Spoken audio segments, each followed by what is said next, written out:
Hey everyone, Low Quality back again with another Barbarian Theorycraft guide. This time we're approaching it with a more hardcore mindset, so the build's a lot tankier, but I still think it'll do decent damage. I'm not entirely sure just with how Overpower works, but I'm excited to give it a go, more so than my other builds that I've been looking at.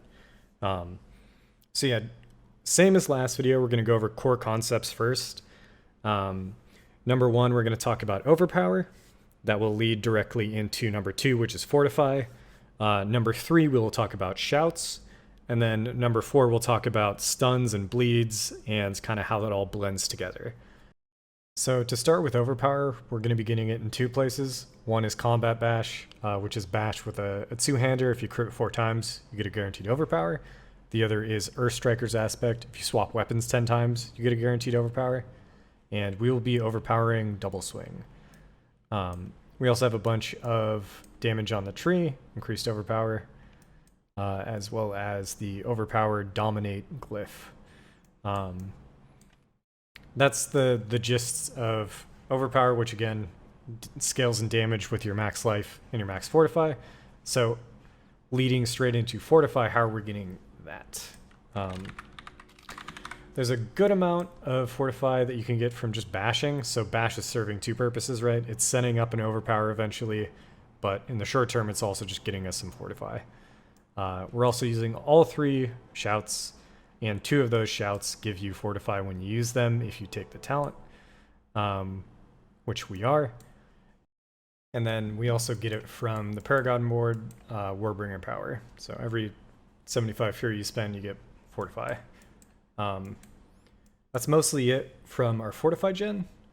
There's like a decent bit that you can pull from just getting hit, but honestly I think we'll be fine in terms of generating it as long as we have enough damage reduction that when we get hit we're not losing all of it. I'm pretty sure we're going to be getting way more than we're going to be losing.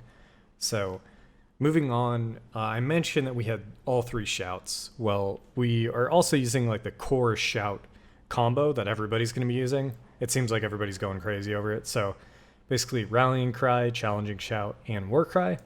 On your rings, you're going to have Echoing Fury, which is basically your shouts generate fury per second, as well as Bold Chieftain's Aspect, which is whenever you use one, it will reduce the cooldown of it depending on how many enemies there are nearby. On the Paragon board, we're also using Martial.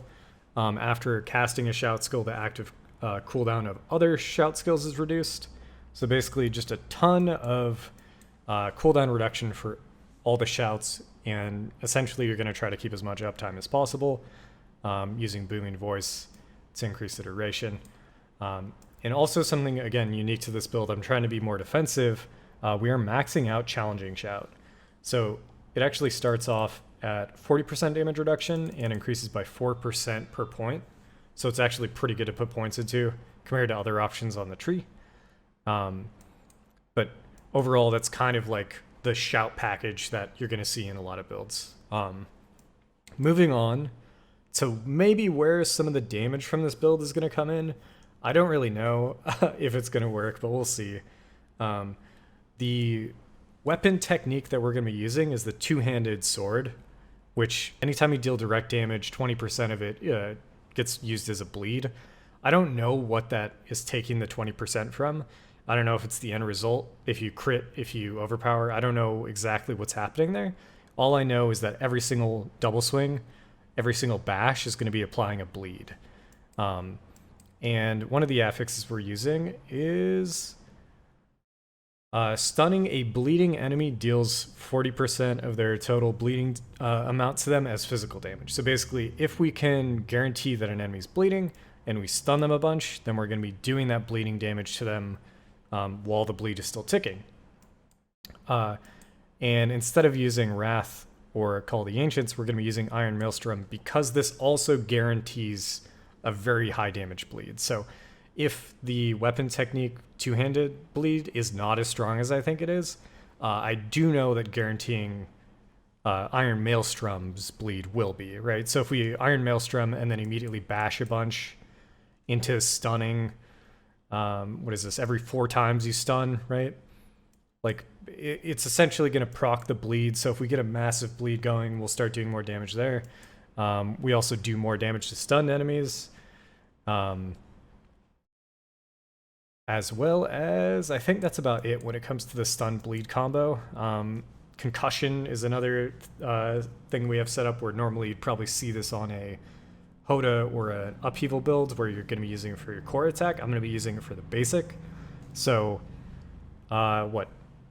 depending on the lucky hit of bash, which in this case is 50%, which is pretty good. So we have about like a 20% chance to stun for 3 seconds with the two-hander, right? Kind of ridiculous. We're going to be getting a lot of stuns in. But most of what I attempted to do on the tree doesn't really reflect the damage reduction mentality. Really, it's in the Paragon board. And what I realized is these glyphs that increase the magic notes within range are insane for increasing your damage reduction. So here we're getting a ton of damage reduction while healthy because we're just boosting the magic nodes within range, which we do again as well up here. Same exact type of deal. And we're getting massive reductions from enemies that are bleeding. You could also use this to sort of like, depending on where you have damage reduction, you can kind of spread it out in different locations. But this was something that I wasn't doing before. I had Marshall down here. And I was just allocating every single one of these magic nodes because I thought it would be like decent. But I'm realizing you definitely need to use these glyphs specifically for good damage reduction.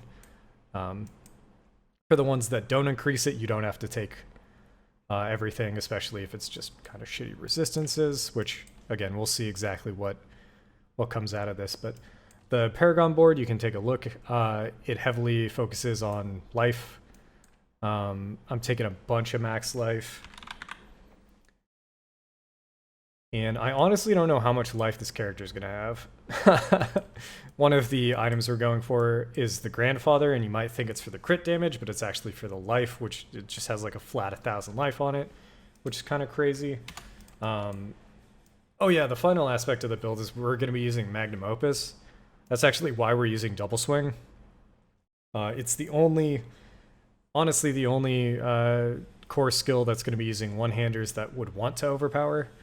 I think you could probably do that with Ren's, but Ren only does 12% damage on its direct damage, so the bleed cannot be overpowered. The only direct damage, one-handed, sort of dual-wield core skill is going to be Double Swing.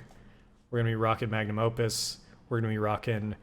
the Heart of Selig, which is also insane for damage reduction. Basically, this build is going to be incredibly tanky. I don't know how much damage it's going to be doing. If this is in its own bucket, this is going to be totally fine. We're going max Fury everywhere we can get it.